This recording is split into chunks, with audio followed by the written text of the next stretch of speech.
Bonjour à tous, je crois que c'est à mon tour. On va démarrer, on va faire ça. Euh, alors, je vais vous partager une présentation. Voilà, donc je pense que normalement, vous devez voir mon écran. C'est bien ça. Donc, c'est parti. Eh bien, merci Startup Safari de m'accueillir aujourd'hui. Donc, moi, je suis Amélia, je ne suis pas Amélia et Perrine, mais nous sommes deux aujourd'hui à diriger Coloris, donc Perrine et moi. Et toutes les deux, nous sommes deux experts du digital, anciennes professionnelles de ce milieu, dans lequel nous avons évolué pendant près de 10 ans. Et on a vu l'explosion du numérique en entreprise, on a vu la place prédominante qu'elle était en train de prendre, que le numérique est en train de prendre, et on est devenu maman. Et en devenant maman, on s'est interrogé sur la façon dont nos enfants allaient pouvoir évoluer dans ce monde qui est en train de se transformer à vitesse grand V, et comment donner à nos enfants des clés de lecture pour qu'ils puissent s'approprier ces savoirs et puissent adopter la meilleure posture possible vis-à-vis notamment de tous ces écrans qui les entourent. Alors aujourd'hui, je vais vous présenter Coloris, mais avant de vous présenter Coloris, je vais surtout vous expliquer pourquoi apprendre à coder au plus jeune âge est important, qu'est-ce que ça apporte. Euh, alors la première raison qui me pousse à être ici aujourd'hui pour vous raconter tout ça, c'est que moi-même, je suis issue d'un milieu plutôt modeste. J'ai grandi en ZEP, en Seine-Saint-Denis, jusqu'à mes 21 ans, et j'ai vu le fossé qui existe entre le milieu d'où je viens et le milieu dans lequel j'évolue aujourd'hui.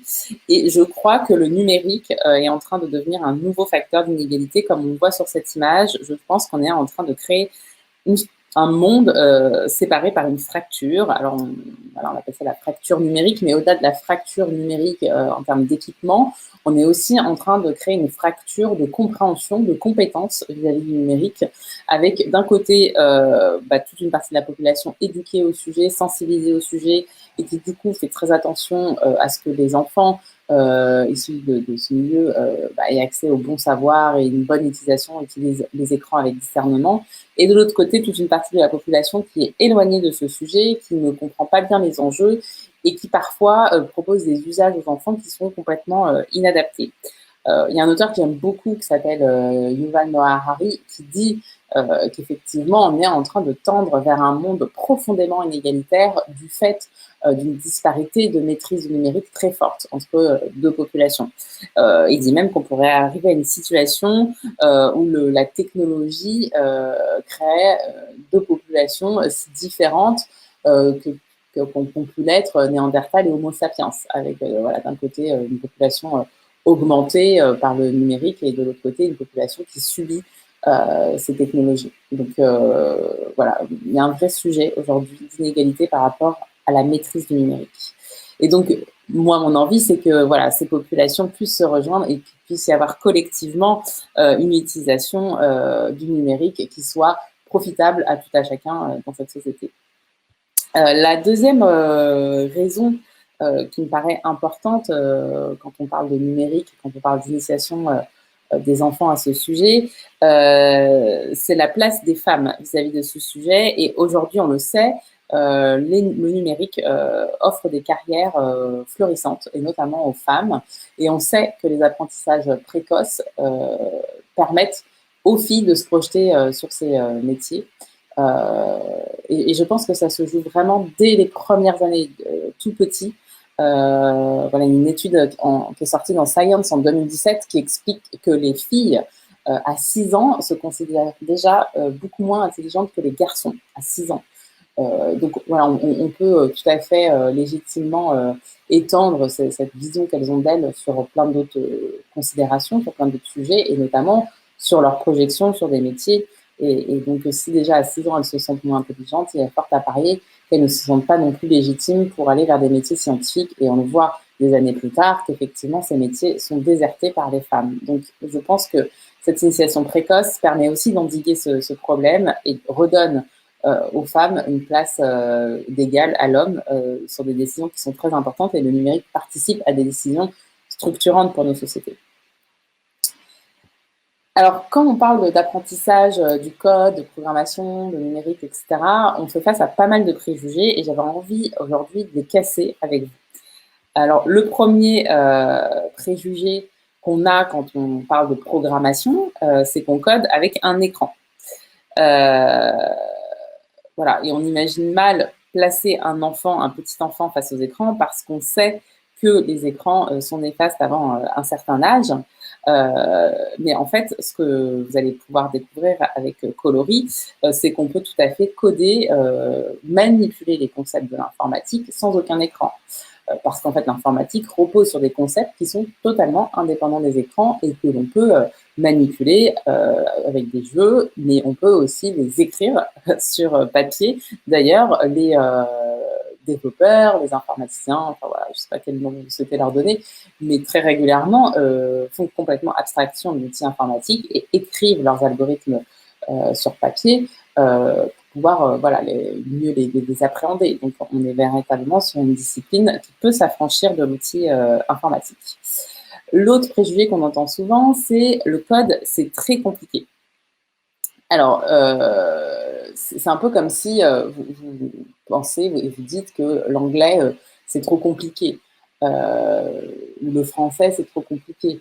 Nous, notre intention, c'est pas du tout que les enfants deviennent plus tard des développeurs et des prodiges du développement informatique. C'est plutôt de les familiariser avec cette discipline pour éveiller leur esprit critique, pour leur donner la bonne posture vis-à-vis de ces outils. Et aujourd'hui, à l'école, on apprend dès les premières années à bien écrire le français, à bien le lire, non pas pour tous devenir écrivains ou journalistes demain, mais parce que c'est une discipline qui est essentielle dans plein d'autres domaines. Et ben, je pense que pour la programmation, c'est un peu la même chose. Et d'ailleurs, avec les enfants, on commence par des choses très très simples. Souvent, ce que je raconte, c'est que c'est comme si j'essayais de vous apprendre à compter jusqu'à 10 en informatique. Voilà, personne se dirait que c'est trop compliqué de compter jusqu'à 10. Et ben, voilà, ce qu'on propose aux enfants, c'est de cet ordre-là, c'est de cet ordre de complexité-là. Alors, il y a une citation qui est très intéressante de Steve Jobs qui dit que tout le monde devrait apprendre à programmer un ordinateur parce que ça vous apprend à penser. Voilà, véritablement, au-delà de la complexité qu'on peut voir dans cette discipline, c'est aussi une discipline qui amène d'autres apprentissages et qui permet au cerveau de fonctionner différemment, de se familiariser avec la résolution de problèmes, la pensée logique, etc. Alors, ce qu'on peut entendre aussi parfois, voilà, ce qui m'arrivait d'entendre, c'est que apprendre à coder ne sert à rien. Au moins, ça, à minima, ça vous donne une culture générale du sujet. Mais en plus, voilà, aujourd'hui, on sait que la programmation informatique est utilisée dans une grande variété de disciplines, qu'il s'agit de la finance, qu'il s'agit du journalisme, de la modélisation médicale, voilà, pour des muscles, pour des fractures, pour le cerveau. C'est aussi utilisé dans la recherche de textes de loi par les juristes. Donc c'est vraiment quelque chose qui est aujourd'hui omniprésent en fait dans notre société. Et voilà, de dire que ça ne sert à rien, c'est euh, comme si on habitait dans une grotte et qu'on on restait complètement en dehors de notre société. Ce qu'on entend aussi comme préjugé vis-à-vis de l'apprentissage de la programmation, c'est que le code, c'est réservé pour les développeurs. Et quand on pense à un développeur, on pense un peu à cette figure-là d'une personne qui serait complètement introvertie, peu encline à la conversation, voilà, le nerd. Alors que, voilà, sur la slide suivante, on voit plusieurs développeurs. On voit mon amie Aurélie Dijon, qui est développeur et qui a mis sur elle-même sur cette slide plein de ses amis développeurs. Et on voit que voilà, il y a toute une variété de profils. Et il faut complètement casser cette idée du développeur qui serait, enfin, du métier du développement qui serait développé, réservé à des profils un peu introvertis, parce qu'on empêche aux personnes de se projeter sur ces métiers-là qui sont en fait ouvert à une grande diversité de profils. Alors maintenant que je vous ai cassé tous les préjugés liés à l'apprentissage de la programmation informatique, j'aimerais vous parler des bénéfices, à quoi ça sert, pourquoi faire ça. Je crois que le premier bénéfice qu'offre l'apprentissage de la programmation, c'est de développer l'esprit critique. Et pour les enfants qui sont aujourd'hui très consommateurs de technologie et dès les premières années, il me semble très important qu'ils sachent comment ils fonctionnent, ce qu'ils consomment tant. Parce que l'usage passif, bête et méchant des écrans n'est pas approprié pour l'enfant, et de lui donner cette culture générale, ça lui permet qu'il acquiert une posture beaucoup plus active vis-à-vis du sujet. Voilà, parce que la consommation la surconsommation de technologie a un revers négatif chez nos enfants, et donc il est vraiment important qu'ils puissent adopter la bonne posture et développer leur esprit critique vis-à-vis de ce sujet. Le deuxième bénéfice qu'offre la technologie, c'est accroître sa confiance en soi, parce que quand on est face à un sujet qui nous échappe, qu'on soit un petit enfant, mais qu'on soit un adulte aussi, on se retrouve dans une situation inconfortable qui nous met en défaut et qui peut affecter notre confiance en soi. Dans le cas contraire, quand on est dans une situation où on comprend ce qu'on est en train de manipuler, où on comprend les rouages qui sont derrière l'écran qui est face à nous, on se sent plus en confiance, on se sent plus mieux dans ses baskets face à ces outils, mieux armé pour les utiliser avec discernement. L'autre bénéfice que offre la programmation informatique, c'est le renforcement de la pensée logique. Et on ne s'en rend pas compte, mais en fait, cette compétence de la logique, qui est assez peu mise en avant en tant que telle, notamment dans les cursus scolaires, c'est une compétence qui va être utile à l'enfant dans plein de situations, de résolution de problèmes, de créativité, de mémorisation. Voilà, vraiment, la pensée logique, c'est quelque chose qui va lui être utile tout au long de sa scolarité, et que l'apprentissage de l'informatique va lui permettre de développer fortement. Et enfin, un des bénéfices très importants, je pense, de l'apprentissage de la programmation dès le plus jeune âge, c'est de se comprendre entre les générations. Parce que nous, ce qu'on observe souvent dans les ateliers coloris, c'est que les enfants et les parents, en fait, apprennent de concert, et du coup, se sentent plus à l'aise, plus en aisance vis-à-vis des sujets, et développent ensemble une maîtrise appropriée des outils auxquels ils font face.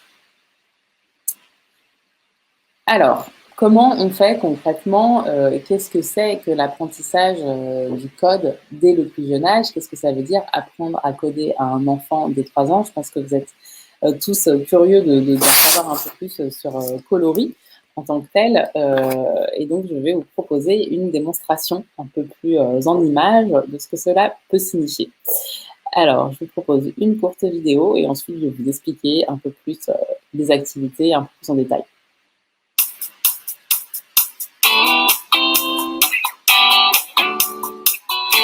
J'ai créé Coloris en prenant conscience que nous étions au beau milieu d'une révolution sans précédent dans l'histoire de l'humanité.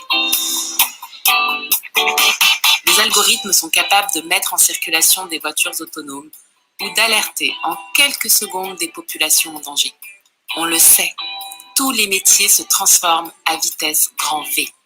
Clairement, le langage informatique fait dorénavant partie des langages qu'il convient d'acquérir. Ça tombe bien, ces concepts, les enfants les plus jeunes peuvent non seulement les comprendre, mais aussi les apprendre. Et les apprentissages précoces, proposés dès le plus jeune âge, sont ensuite solidement maîtrisés à l'âge adulte. Pour s'adresser à de si jeunes enfants, les écrans sont à bannir. À l'école ou sur le temps périscolaire, Coloris propose à l'enfant, dès 3 ans, de s'initier à la technologie à partir d'une approche inspirée de la pédagogie Montessori, totalement sans écran. De manière ludique, l'enfant programme les déplacements du robot Cubeto et apprend ainsi les bases de l'algorithmie. Il s'initie à la pensée binaire en réalisant des dessins en mosaïque à partir d'un code composé de 1 et de 0.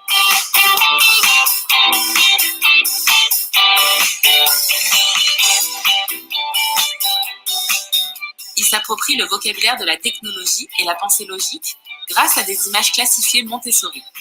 Il intègre des notions de programmation par la narration à travers l'histoire palpitante de Ayo le robot. Vous êtes aussi convaincu qu'il nous faut agir auprès des jeunes enfants pour que la technologie soit pour eux une opportunité. Je compte sur vous pour nous rejoindre.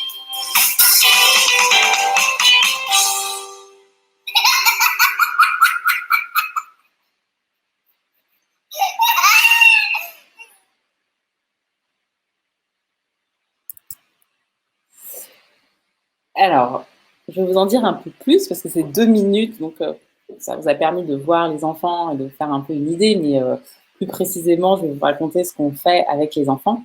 Alors, la première activité sur laquelle on se base et sur laquelle les enfants font ensuite toutes les autres activités, c'est un conte, parce qu'on sait que l'enfant de 0 à pas d'âge en fait. L'être humain, on sait que l'être humain apprend très bien par la narration, que l'histoire, c'est un vecteur très puissant d'apprentissage. Et c'est vrai que chez les tout petits, on l'observe d'autant plus, et on observe notamment, s'il y a des parents qui nous écoutent, ce besoin de répéter et de relire plusieurs fois la même histoire, parce que en fait, ça fait partie de leur construction, de leur besoin de développement, et que ça leur permet concrètement de s'approprier les concepts qui sont véhiculés à travers l'histoire. Donc nous, on a écrit une histoire qui met en scène Pierrot, le petit garçon que vous voyez à gauche, et Justine, qui tous deux viennent incarner le manque de diversité qu'on observe aujourd'hui dans le milieu du numérique. Voilà, ça permet aux enfants auxquels on s'adresse de se projeter sur ces métiers. Et à travers 5 chapitres, ces 2 enfants vont vivre des histoires directement liées au numérique. On va distiller des concepts informatiques au gré des chapitres et ils vont ainsi pouvoir découvrir ce qu'est un algorithme, comment fonctionne le système binaire, qu'est-ce que la logique booléenne, comment fonctionnent les machines, les robots, l'ordinateur, et ils vont jusqu'à découvrir le fonctionnement de l'intelligence artificielle. Et à partir de chacun de ces chapitres, on va ensuite leur proposer des activités de manipulation. Alors, parmi les activités qu'on leur propose, par exemple, sur les algorithmes, on va leur proposer de découvrir les algorithmes qu'il y a dans leur quotidien. En fait, un algorithme, qu'est-ce que c'est? C'est une suite d'instructions précises en vue d'accomplir une tâche ou de résoudre un problème. Donc, en fait, la notion d'algorithme, on l'utilise très fréquemment dans plusieurs situations de la vie courante. Par exemple, quand on se lave les dents, on suit une suite d'instructions précises en vue d'accomplir la tâche se laver les dents. Et si jamais on met le dentifrice à la fin, eh bien, on crée un bug. Voilà, donc on va, à travers ces situations un peu rigolotes, initier l'enfant à cette notion d'algorithmique et on va les inviter à séquencer comme ça plusieurs situations de leur quotidien, comme je viens de le dire, se laver les dents, mais aussi s'occuper d'une plante, faire un gâteau, réparer la roue d'un vélo, mettre la table. Voilà, et ils vont comme ça pouvoir manipuler ces suites d'instructions et avoir une vision globale de ce qu'est l'algorithme du quotidien auquel ils sont confrontés. On va leur permettre aussi de véritablement programmer un robot. Donc, ils vont programmer le robot Cubeto, qui est un robot qu'on a identifié et qu'on a sélectionné parce que il répond le plus aux besoins du développement du petit enfant. Et donc, ils vont imaginer une trajectoire pour ce robot sur une nappe posée au sol. Et la trajectoire va s'effectuer à travers une suite d'instructions colorées. Donc, on voit le petit garçon qui est en train de mettre des jetons sur un panneau en bois. Ces jetons signifient des déplacements du robot. Et cette suite de déplacements du robot va pouvoir amener le robot à un endroit de la carte identifiée par l'enfant. Il va écrire de cette manière un algorithme, par exemple jaune, vert, vert, vert, comme on le voit sur l'image. Ça va faire tourner le robot à gauche et le faire avancer de 3 cases. Donc là encore, on est vraiment dans cette logique algorithmique et c'est une super introduction à ce que les enfants pourront faire ensuite sur l'écran avec Scratch. Je ne sais pas si parmi vous, il y a des personnes qui sont familières de ce logiciel de programmation pour les enfants dès 7 ans, 7-8 ans. Mais voilà, typiquement, on est vraiment dans une introduction parfaite et tangible de la programmation sur Scratch. Dans la même logique, on va leur proposer aussi une activité qui s'appelle C'est toi le robot, où là, de la même manière qu'ils l'ont fait avec le robot, ils vont pouvoir programmer le camarade, un camarade ou le professeur ou plusieurs camarades en même temps, pour qu'ils se déplacent dans la salle en fonction d'instructions directionnelles qui sont données à travers des fichus de couleurs accrochés au poignet et à la cheville de l'enfant. Donc au poignet droit, il aura un fichu rouge qui signifie tourne à droite, au poignet gauche, un fichu jaune qui signifie tourne à gauche, et à la cheville, un fichu vert qui signifie va tout droit. Et voilà, l'enfant va pouvoir ainsi programmer les déplacements du camarade dans la classe. C'est une introduction directe aussi au robot que je viens de vous présenter. Et c'est intéressant comme activité parce qu'elle sollicite véritablement tout le corps de l'enfant. Et là encore, on sait que l'enfant tout petit a besoin de cette motricité globale et que cette motricité globale participe à l'efficacité des apprentissages. Alors, je vais vous montrer juste après une vidéo justement de cette activité de motricité globale, c'est toi le robot. Sachant que voilà, je vous ai présenté 3 activités, il y en a une cinquantaine aujourd'hui d'activités. Je vais vous montrer, c'est quoi le robot. Et aussi, je multiplie comme ça, je me prends le sens comme moi. Voilà. Quand vous allez nous dire jaune, on va se tourner par là. Il y a ton poignet jaune. Voilà, exactement. Jaune, jaune. Et quand vous allez nous dire vert, qu'est-ce qu'on fait?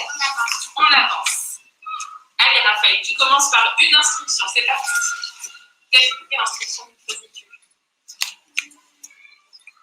Rouge. Sophia. Vert. Jaune.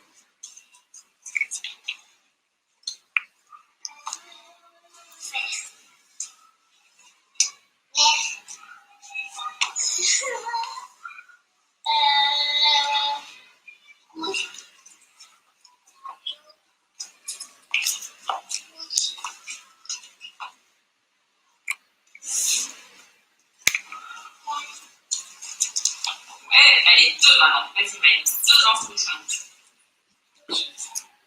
Rouge et vert.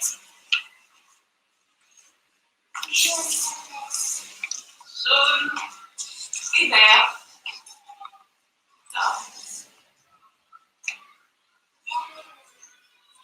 Foulard. Vert et rouge. À toi, maman.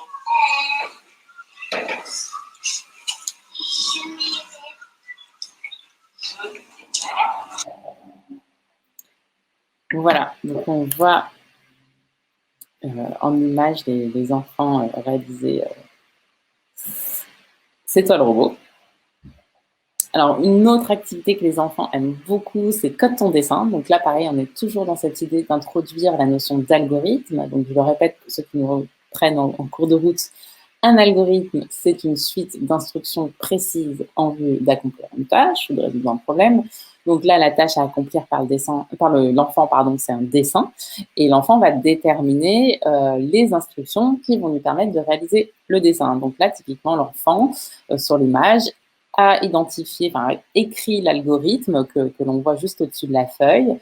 3 montagnes vertes au milieu de la feuille et grosses. Alors, grosse, généralement, on le met un peu plus en avant. On fait 3 grosses montagnes vertes au milieu de la feuille. Et ensuite, il a exécuté l'algorithme qui correspond sur la feuille, comme le ferait un ordinateur. Alors, c'est aussi l'occasion d'expliquer aux enfants que l'ordinateur exécute de manière extrêmement rigoureuse les algorithmes et que nous sommes des êtres humains et donc nous avons tous une interprétation différente de l'algorithme en question et que chaque dessin qui sera réalisé sera complètement unique. Donc, c'est aussi une occasion de discuter avec les enfants sur ce qui fait la différence entre un être humain, une machine. Voilà, c'est quelque chose qu'on aborde souvent dans les ateliers coloris parce qu'on observe une grande confusion de la part des enfants sur ce sujet et pas que de la part des enfants d'ailleurs.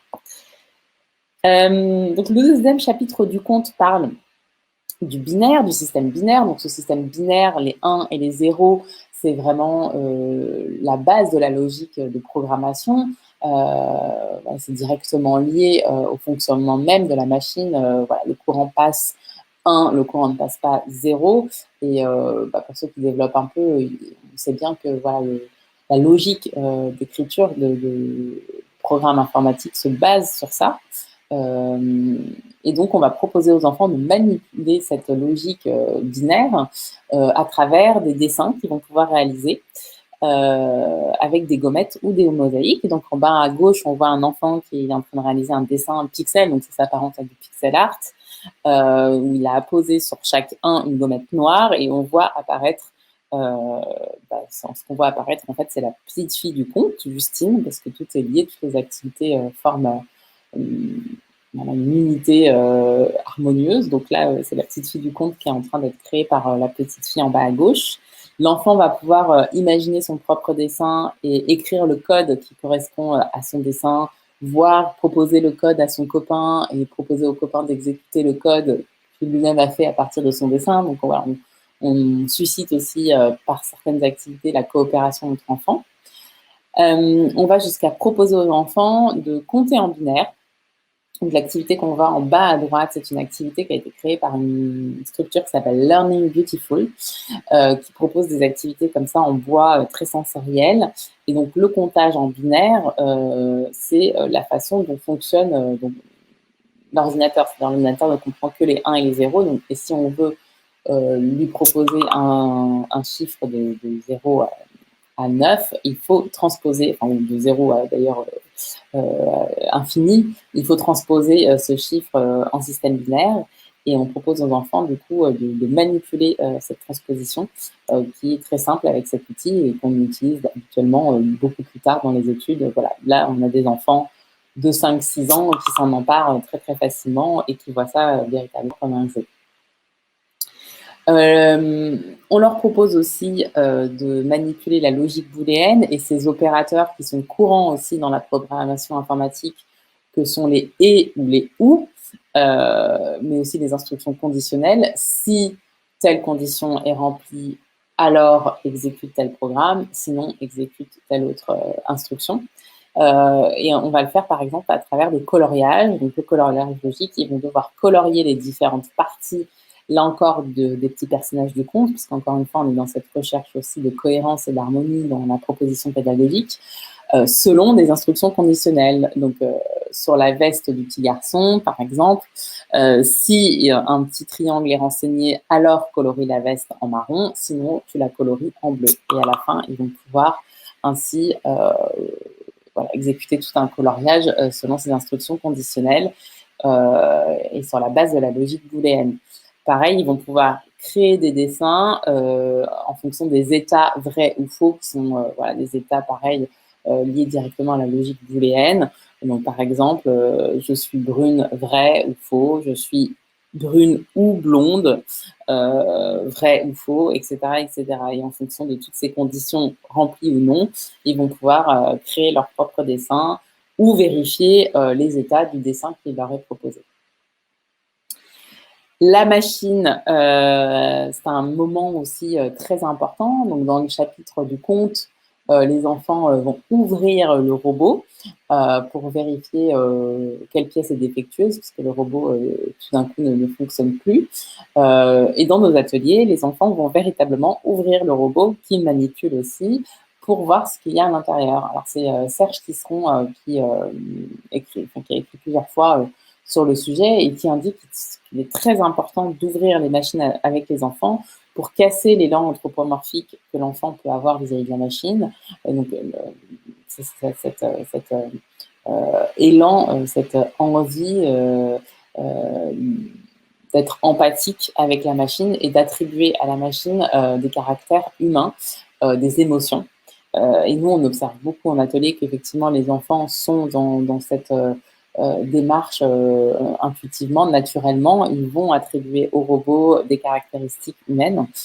Et c'est très important que l'enfant comprenne qu'en fait, le robot fonctionne avec un assemblage de composants et un programme, mais aucunement de manière naturelle comme lui.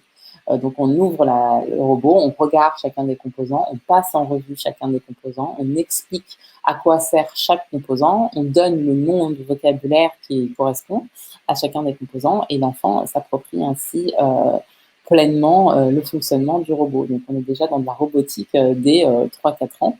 Ils vont aussi pouvoir créer un robot en papier et en collage qui vont pouvoir du coup voilà, replacer chaque composant sur le robot ou le coller et repartir avec leur collage à la maison. Une autre activité qu'on fait beaucoup avec les enfants, qui s'appelle des images classifiées. Donc, les images classifiées, c'est une activité qui a été créée par Maria Montessori en 1907, qui permet à l'enfant de découvrir un sujet à travers des cartes à jouer, en fait, tout simplement. Euh, et aujourd'hui, on a proposé, enfin, Coloris propose des images classifiées sur la technologie et notamment sur la robotique. On va découvrir avec les enfants un certain nombre de robots, leur usage, de vrais robots qui existent vraiment. Et ça, c'est une activité qui fascine complètement les enfants parce que voilà, le robot, effectivement, a cette capacité à faire rêver les enfants, mais voilà, on les projette aussi dans quelque chose de tout à fait réel, avec des robots qui travaillent dans l'industrie, des robots qui travaillent dans les hôpitaux, des robots de divertissement, des robots qui travaillent dans les champs. Donc voilà, on les projette aussi sur des usages concrets et réels de la technologie. Voilà, donc je finis un peu en avant, peut-être qu'il y aura des questions. J'ai fait tout le tour de ce qu'on présente. Enfin, je vous ai présenté quelques activités, je pense que ça aurait été un peu fastidieux de vous présenter les 50 activités qu'on présente aux enfants. Mais voilà, aujourd'hui, Coloris, c'est un coffret de jeux aux éditions Erol et un cahier d'activités aux éditions Larousse. On a 20 communes partenaires avec lesquelles on travaille parce qu'on a cette volonté, je l'ai dit en préambule, que le numérique était un facteur d'inégalité très fort. Et on a cette volonté de casser ça et de s'adresser à tous les enfants, indépendamment de leur milieu social et de leur genre, petites filles ou garçons. Et donc, on travaille main dans la main avec les communes pour intervenir au sein des écoles, de manière à ce que les enfants n'aient pas à payer des ateliers coloris et que tous les enfants puissent donc en bénéficier. On travaille beaucoup au sein des quartiers prioritaires des villes, notamment, mais voilà, dans d'autres quartiers aussi. Mais on a cette volonté d'inclusion très forte. On forme également les adultes à la méthode coloris. Donc, les adultes, ça va être les enseignants, les animateurs de centres de loisirs, les bibliothécaires, toutes les personnes qui prennent en charge à un moment un groupe d'enfants. On leur permet de s'approprier notre méthode pour déployer les activités auprès des enfants en autonomie. Donc aujourd'hui, on a 2000 enfants en atelier un peu partout en France qui donc bénéficient d'une cinquantaine d'activités d'initiation numérique sans écran. Et depuis le confinement, on propose aussi des ateliers à distance, notamment pour les salariés, enfin pour les enfants des salariés de grands groupes, même si les parents apprennent aussi pas mal durant les ateliers, mais l'atelier est quand même destiné prioritairement à l'enfant. Voilà, donc aujourd'hui, notre volonté, c'est vraiment de nous étendre le plus largement possible, de faire profiter nos activités au plus d'enfants possible. Et si vous avez envie d'en savoir plus, vous avez envie de me contacter, n'hésitez pas. Je suis facilement trouvable en ligne sur les réseaux sociaux ou sur le site de Coloris. Voilà, je ne sais pas s'il y a des questions, même comment les prendre. Je vais retourner sur l'interface pour voir.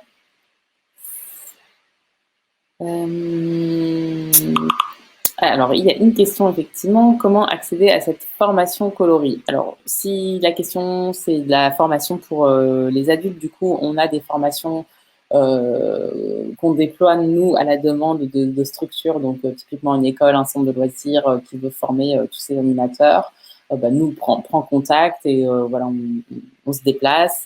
En ce moment, on fait pas mal de choses à distance aussi.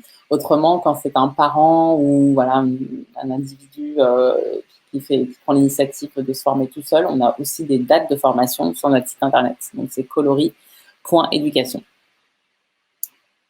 Dans combien d'écoles êtes-vous présent? Aujourd'hui, on est présent dans une quarantaine d'écoles.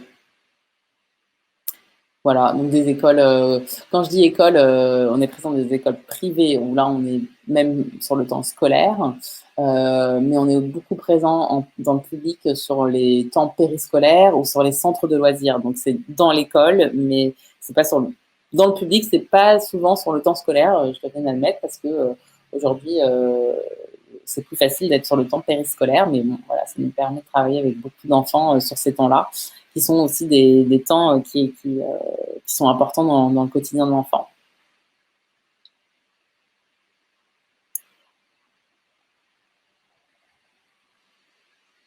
Combien de temps faut-il pour les 5 chapitres? Pour lire les 5 chapitres, j'imagine que c'est ça la question.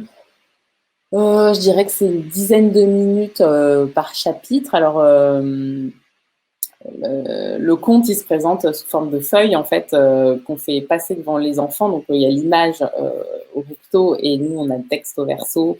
Donc, voilà, on montre comme ça les images aux enfants. Et on lit généralement un chapitre par atelier. Et à l'issue de chaque chapitre, on propose aux enfants une discussion autour de la notion qui a été abordée. Voilà, généralement, ça suscite beaucoup de réactions de la part des enfants. Voilà.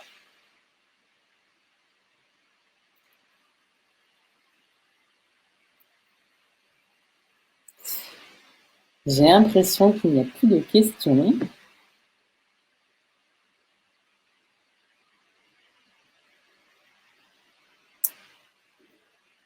Alors, peut-être que je vais me déconnecter, je ne sais pas.